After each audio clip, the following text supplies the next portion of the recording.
Just 1 minute ago, the silence within the walls of Buckingham Palace was shattered, and the most carefully guarded secret of the British monarchy was finally laid bare. You didn't just watch a routine health update or a formal royal greeting. You witnessed a system reaching its absolute breaking point. King Charles, a man who has spent 7 decades mastering the art of the stiff upper lip, stood before the world with a voice that betrayed a century of suppressed grief. He has finally revealed the heartbreaking decision regarding Prince Harry's final status, a choice that does not just change a title, but resets the very foundation of the crown forever. For years, the public has been fed polished palace lines, stories of privacy and space, designed to keep the reality of the royal rift hidden from view. We were told that the distance between a father and his youngest son was merely a geographical reality, a temporary rift that could be healed by time and tradition. But today, the mask has finally slipped. The carefully orchestrated appearances and the silent protocols have been swept away by a single, devastating confession that no one in power wanted to say out loud. Charles didn't just read a statement. He admitted a failure of the institution to reconcile with its own blood. If you've been watching the royal drama closely, you know that silence in a family is one thing, but silence in a public institution is a crisis of trust. You don't keep canceling schedules, removing names from official websites, and avoiding eye contact with the press by accident. There has been a conflict behind those closed doors that moved beyond mere gossip and entered the realm of constitutional survival. The king has had to choose between being a father and being the guardian of the monarchy, and the conclusion he reached is one that will leave millions of lives in tears. This is the moment the royal facade truly cracked in real time. Charles stood side by side with his heir, William, finally telling the world that the situation with Harry has taken a turn far more serious and far more permanent than anyone ever allowed the cameras to see. It wasn't a choice made out of anger or malice, but out of an exhausted, aching quiet between two men who had simply run out of answers. The decision about Harry's final status is now official, and it is more heartbreaking than any of us dared to imagine. Before we go deeper into what this really means for the future of the crown, make sure to subscribe so you don't miss the truth behind the palace spin. Because what you are about to hear isn't a harmless fairy tale. It's the reality of a monarchy forced to admit it can bleed. Have you ever wondered what truly happens behind the heavy, gilded doors of Windsor Castle when the camera flashes die down and the diplomatic smiles are stripped away? What we have just witnessed is not a sudden fracture. It is the culmination of a war of attrition that has been eroding the foundations of the royal family for years. This is the darkest chapter of an internal Cold War, where silence has not been golden, but a sharpened weapon used by both sides. For far too long, the palace has tried to hang beautiful tapestries over a crumbling wall, but now, even the most seasoned PR handlers can no longer hide the deep, jagged cracks. Look closely at King Charles's expression in these recent moments. This is not the face of a sovereign asserting his divine right. It is the face of a father who has reached the end of his emotional rope. The decision regarding Harry's final status did not come from a place of sudden malice. It was born out of hundreds of sleepless nights, of reaching out only to be rebuffed, and of watching every private olive branch be converted into a public headline. You see, in an institution where image is everything, Harry's persistent attacks on the very fabric that raised him left Charles with an impossible, agonizing choice: preserve the son he loves, or protect the monarchy that he was born to serve? The palace machine is an entity that breathes through strict protocols and absolute loyalty. For years, it tried to manage this reality with vague statements and curated distances, but truth is like an underground spring. The more you compress it, the more violent its eventual surge. You cannot simply cancel a prince's schedule, strip his military patronages, and demand privacy for a man who has chosen to put every intimate grievance on a global stage. This created a curiosity loop and a devastating crisis of trust among the public. People are starting to ask the uncomfortable questions. What exactly are they hiding in the basement of history? And why has the price of the truth become so high? The moment Charles decided to reveal this heartbreaking news, he was choosing transparency over the facade of stability. He reached the point where he had to slam his hand on the desk and say, "Enough." He saw what lay behind the unreturned phone calls and the icy letters. He realized that a house divided against itself cannot stand, and that if the crown does not address its own rotting gears now, the entire institution will collapse when the people need it most. This isn't just a royal update. It's a soul-bearing admission that even a king can be broken by the people he values most. To truly grasp the gravity of King Charles's final decision, you have to look beyond the headlines and into the ghosts that haunt the silent, gilded corridors of Buckingham Palace. This was never just a simple disagreement between a father and his son over a book or a Netflix documentary. It was something far more structural, far more dangerous. You see, the British monarchy does not survive on power alone. It survives on a carefully cultivated mystique, the idea that the crown is untouchable, sacred, and above the petty grievances of ordinary men. But for the last few years, Prince Harry hasn't just been telling his truth. He has been systematically dismantling that very mystique, piece by agonizing piece. Charles has spent his entire life waiting for the weight of the crown, but he never expected that its heaviest burden would be the requirement to cast out his own flesh and blood to ensure the institution's survival. Every interview Harry gave, every leak that painted the palace as a cold, unfeeling machine, was like a needle in a leaking wound. The king realized, perhaps in the quietest hours of the night, that the monarchy was suffering from a constitutional hemorrhage. You cannot have a half-in, half-out royalty, because the crown demands totality. You are either a servant of the people, or you are a private citizen. There is no middle ground in a 1,000-year-old tradition. The public has watched this tragedy unfold like a slow-motion car crash. We saw the curiosity loop being fed by the palace's own initial silence.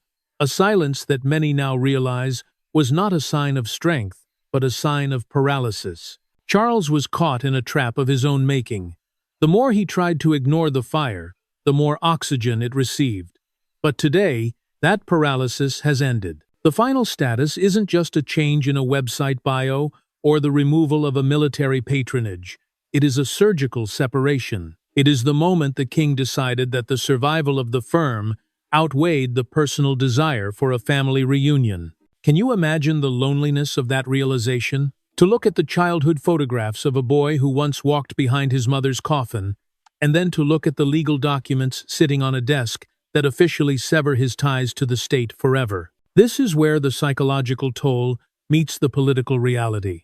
Charles didn't just decide Harry's status, he decided the legacy of his own reign. He has chosen to be the architect of a smaller, leaner, and perhaps colder monarchy, one that no longer has room for those who do not follow the script. The price of the crown has always been high, but today we finally see that it is paid in the currency of heartbreak. We have crossed a threshold today from which there is no return. In the history of the House of Windsor, there have been rifts, scandals, and even abdications.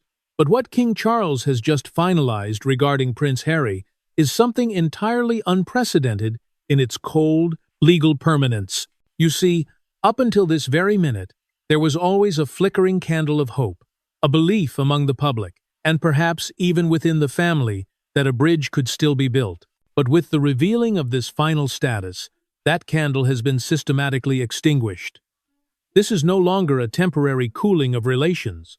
It is the formalization of a permanent exile. The legal ink is dry, and the constitutional machinery has moved with a chilling efficiency. When we speak of Harry's final status, we are talking about a total restructuring of his relationship with the British state. It's not just about the loss of HRH styles or military honors. Those were the surface wounds. The deeper cut, the one that Charles has finally been forced to make, involves the absolute removal of Harry from the inner sanctum of the monarchy's future. In the quiet rooms of the Privy Council, the decision was reached that for the monarchy to remain stable, the variable that is Harry must be removed from the equation entirely. Think about the psychological impact of this curiosity loop that has kept the world guessing for years. The palace realized that as long as there was ambiguity, there was weakness. Ambiguity allowed for speculation, and speculation fed the very drama that threatens to turn a thousand-year-old institution into a reality television show. By making this heartbreaking decision, Charles is attempting to kill the drama to save the crown. He is building a glass wall, one where the world, and Harry himself, can still see the other side, but can never again touch it. It is a state of being legally family, but institutionally a stranger. But at what cost does this stability come? If you look at the faces of the remaining working royals, you see a landscape of exhaustion. Prince William, standing as the iron pillar behind his father, has reportedly been the driving force behind this demand for absolute clarity. For William, this isn't just about protocol. It's about protecting his own children from a cycle of conflict that has defined his adult life. The final status is a shield, but it is also a tombstone for the brotherhood they once shared. As Charles reveals these devastating details, we are witnessing the death of a family's private heart to ensure the survival of its public face. The monarchy has survived, but the family has been sacrificed on the altar of the crown. If you think this final status was merely an administrative necessity, you are missing the most chilling part of this story. To understand why King Charles finally reached this point of no return, we have to look at the hidden evidence, the specific breach of trust that acted as the final straw. Inside the palace, they call it the immune response. Just as a body attacks a virus to save itself, the monarchy has an ancient, internal mechanism designed to neutralize any threat, even if that threat comes from within the bloodline. And according to senior aides, it was a single, leaked, private communication that finally triggered this response. For months, Charles had kept a secret door open. He had instructed his private secretaries to maintain a low-frequency line of communication with Harry, hoping that away from the glare of Netflix and the roar of public memoirs, a father could still find his son. But the curiosity loop took a dark turn when it was discovered that even these most sacred, private exchanges were being logged, potentially for future commercial use. The realization hit Charles like a physical blow. You can survive a public attack, but you cannot survive the realization that your private grief is being treated as content. This was the moment the father died, and the king took full command. The final status reveal isn't just a punishment, it's a declaration of total non-interference. Charles has reportedly authorized a complete digital and physical cleansing of Harry's role within the official state records. This means that in the event of a future crisis, Harry is no longer a contingency. He has been legally and constitutionally bypassed. The king stood in his study, surrounded by the portraits of monarchs who had made similar, brutal sacrifices for the crown, and he signed the papers that effectively made his youngest son a historical footnote rather than a living part of the future. Can you feel the weight of that silence? It's the silence of a man who has realized that love is not enough to bridge the gap created by a betrayal of trust. The palace is now moving to ensure that the public understands this.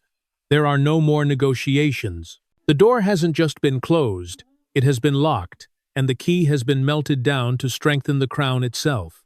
As we reveal the next layers of this heartbreaking decision, ask yourself, if your own survival depended on cutting off a part of yourself, would you have the courage to pick up the knife? Charles did.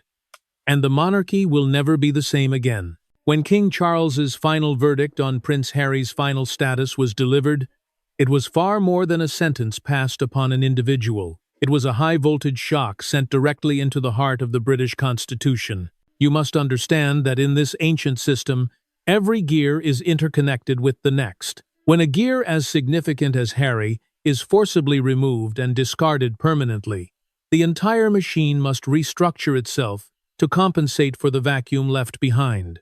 And the man standing at the center of this agonizing reconstruction is none other than Prince William. If Charles was the surgeon holding the scalpel to excise the damaged part, then William is the one who must bear the weight of the scar that remains. William now stands as the sole iron pillar beside his father. Have you noticed the shift in his demeanor in his recent appearances?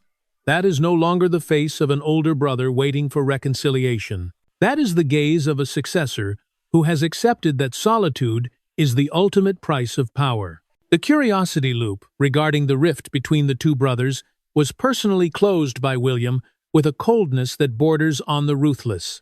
Internal sources reveal that it was William who drove his father to sign the top-secret legal documents, ensuring that Harry could never again return to the role of the spare, even in the most dire crisis scenarios. This is a tactical move, yet it is profoundly tragic. William knows that to protect the future of his own children, George, Charlotte, and Louis, he must completely destroy the ambiguity that has been the fuel for years of media instability. Charles's heartbreaking decision was not just a goodbye to Harry, it was a solemn vow to William. It was the brutal admission that, "Our family is broken, but the monarchy cannot be." Do you feel the chilling weight of that message? It is the equivalent of a sinking ship throwing its final passengers overboard just to keep the cockpit from flooding. In the dark corridors of the palace, senior advisors are working through the night to systematically erase every trace of Harry from future reign plans. This permanent exile is being executed with near medical precision. Harry is no longer a choice. He has become a foreign object that the royal body has completely rejected. And when William looks at the empty space beside him, where a brother should have stood, what does he see? It is likely not regret, but a heartbreaking sense of relief. Because finally, the ghost of betrayal has been exorcised, but the price paid is an eternal loneliness at the summit of power.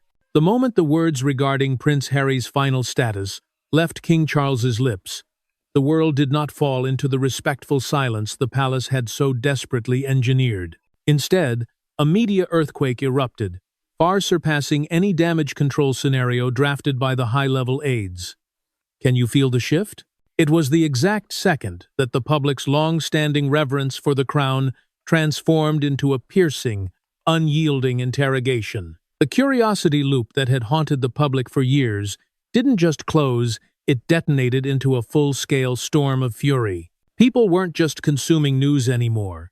They felt personally betrayed by an institution they were told to trust. On social media platforms, hashtags centered on Harry and the palace's perceived cruelty reached hundreds of millions of mentions within a matter of hours. The public, especially the younger generations and those who believe in the power of compassion, began asking a gut-wrenching question. How can a father sign a warrant of permanent exile for his own son? The calculated coldness the palace used as a shield to protect the crown was now being used as evidence against it. You see, when Charles chose to protect the firm over his own family, he inadvertently tore off the mask of benevolence that the monarchy had spent decades meticulously crafting. In the United States, where Harry has built his new life, the reaction was even more explosive. Leading commentators and even political figures began calling this a surgical punishment rather than a constitutional necessity. They see Harry not as a rebellious prince, but as a man who dared to speak his truth and was systematically crushed by the machinery of the state for doing so. The audience's compassion pain point was triggered with extreme force. They no longer saw a rogue royal. They saw a brother being stripped of his humanity and a son being erased from history simply because he refused to remain silent about his own suffering. Inside Buckingham Palace, the silence is now heavy, like a dark cloud. The phones in the press office haven't stopped ringing, yet no one has a satisfactory answer. King Charles, who executed this heartbreaking decision for the survival of the monarchy, now faces a grim reality.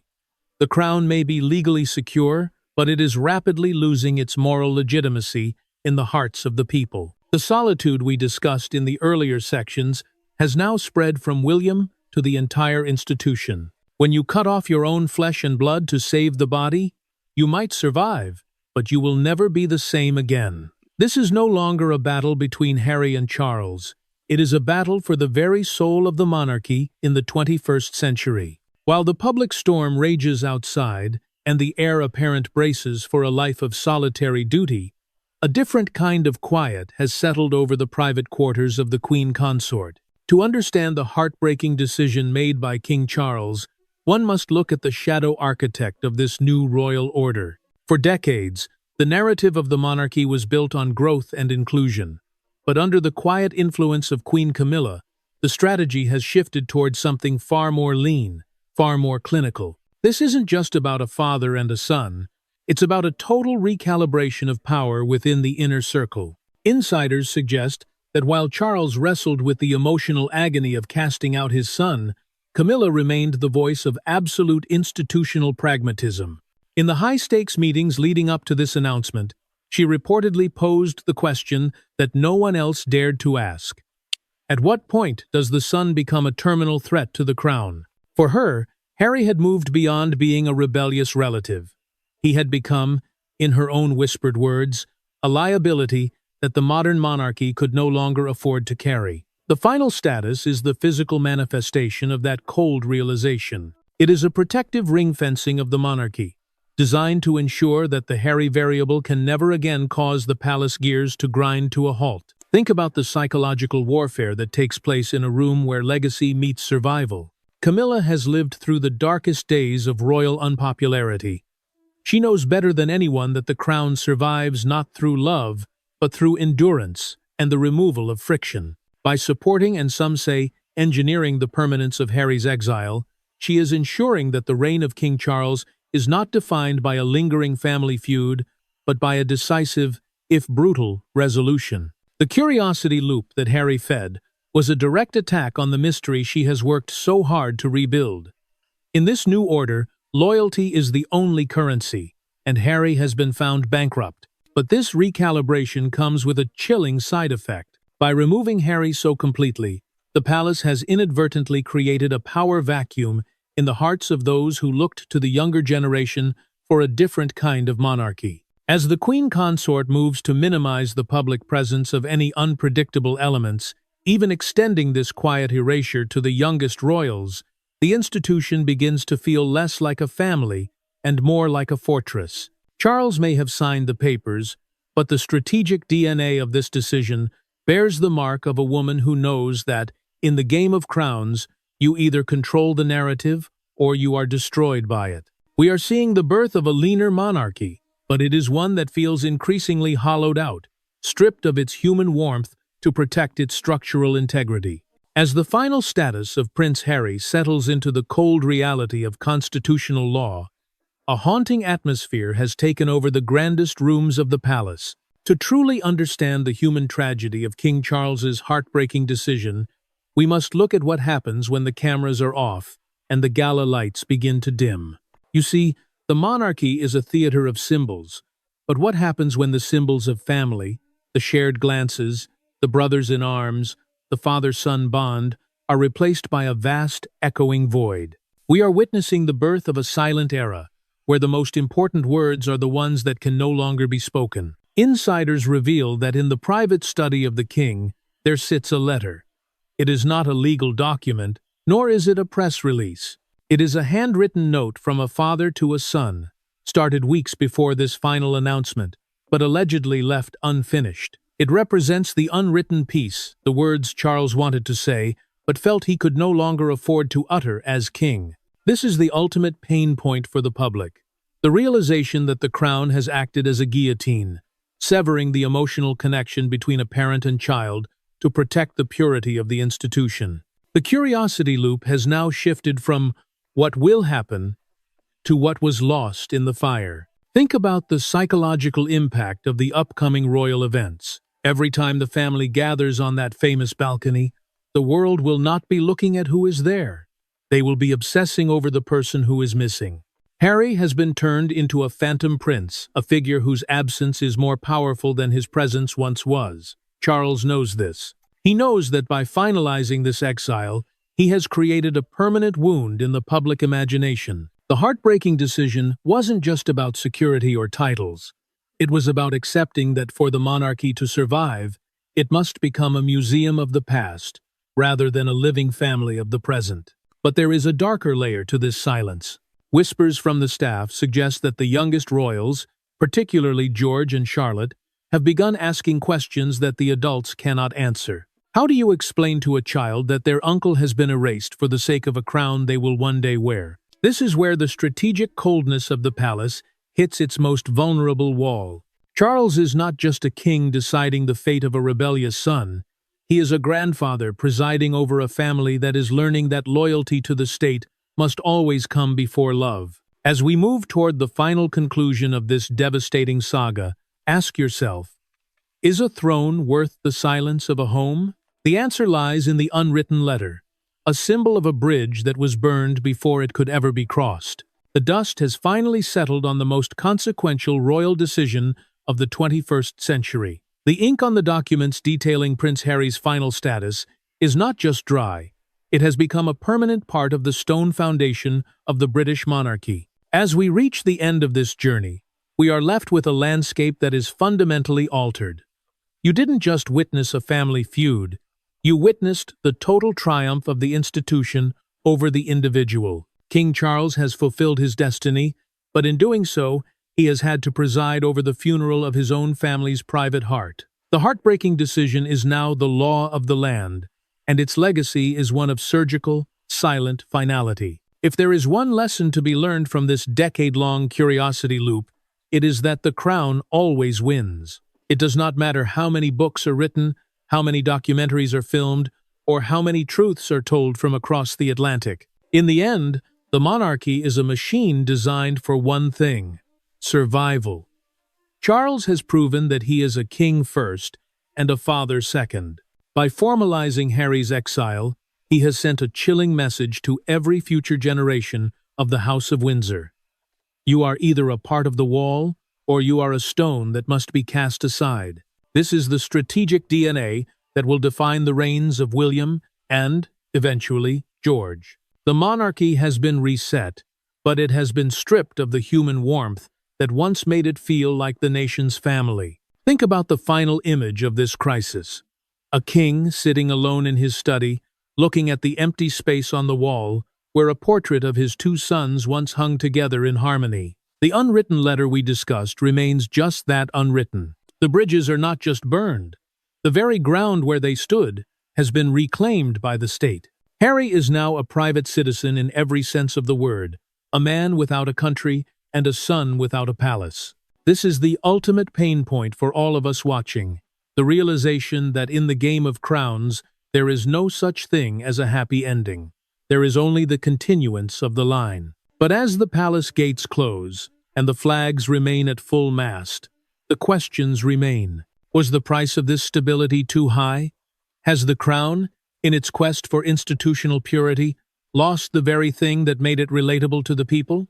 We want to hear from you. Do you still trust the palace when it comes to the honesty of these family updates? Does King Charles's decision make the monarchy stronger, or has it simply made it colder and more isolated? Thank you for staying with us through this deep analysis. This story is no longer about a prince in California or a king in London. It is about the systems of power that govern our lives and the sacrifices they demand. Make sure to subscribe to stay informed as we continue to decode the secrets of the world's most powerful families. The silence from the palace is loud, but the truth always finds a way to speak.